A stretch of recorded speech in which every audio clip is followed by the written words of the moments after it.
Hi there, I'm Eric Linter with your Horoscope Starspeak for the second half of March 2015, and we are in the middle of one of the most important months of our lifetimes, seriously now.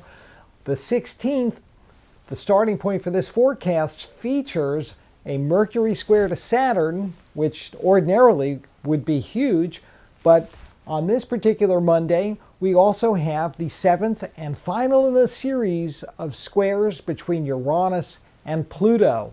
The destabilizing, question authority, sort of mucking everything in the world up. The sense of instability, impermanence that has plagued so many institutions and countries and triggered so many wars and controversies for the past 3 years.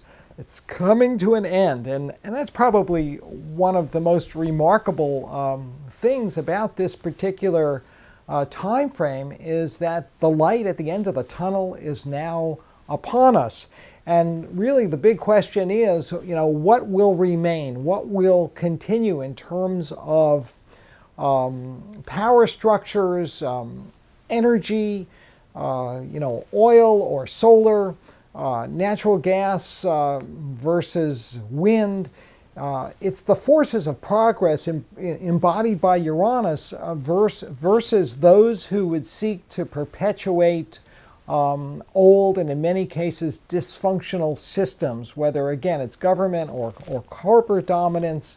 The battle lines really are clearly drawn via these challenges between Uranus and Pluto. Now, this same week, we have another very important event on Friday, the 20th, a very eventful day. Early in the morning, we have the new moon in Pisces. And typically, a new moon is the time of beginnings. In a strange and quirky way, this is a very unusual new moon because it occurs at the very final degree of Pisces, which also happens to be the last degree of the whole zodiac. And so adding to this is the fact that it's a complete eclipse of the sun. And we're saying goodbye, really, to various ideas and relationships and perhaps fantasies we've had about our leaders or someone you love. It's really time to, seriously reconsider some basic assumptions. And between the Uranus-Pluto square and the solar eclipse, the cosmos emphatically is asking us to shed those habits and behaviors which really are not constructive and life-supporting. On the evening of the 20th, this is Friday, the sun does enter Aries, and we say goodbye to winter. Thankfully, it's been a really tough one here in New England, and spring begins. And as this new season gets underway, the stars sort of let their shoulders down and more relaxing trends are felt. Now, that's not immediate, though. The weekend begins with some definite tensions. The moon in Aries is going to conjunct Uranus and Mars on Saturday and also test Pluto. So be on good behavior, drive carefully, slow down, err on the side of caution. There's a great opportunity on Sunday, the 22nd, to put your head together with a partner and come up with some really good planning. Mercury is in a fabulous alignment with Pluto, great for problem solving and doing research. And with the moon also conjunct Venus, there's just a kind of friendliness and a warmth and a hopefulness that many of us will embrace as the weekend comes to its end.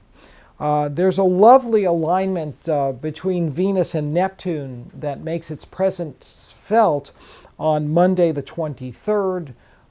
We call this a sextile Venus, sextile Neptune. It inspires generosity, random acts of kindness, sort of opens up hearts in a loving way. And then as we get to the middle of the week, the sun is in a trine to Saturn.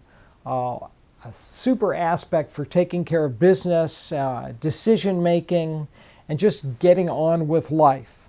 As the weekend approaches, Venus is testing Jupiter on Friday night, the 27th. And this is definitely a party-hardy vibe. You want to watch your waistline as well as your wallet as we head into this weekend. And then as the month comes to its end, Mercury does enter Aries on Monday the 30th. This same day, Venus is in a trine to Pluto.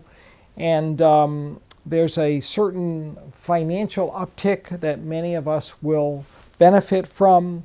A sense of adventure and ambition will be fired up by Mercury's home now for the next few weeks in Aries.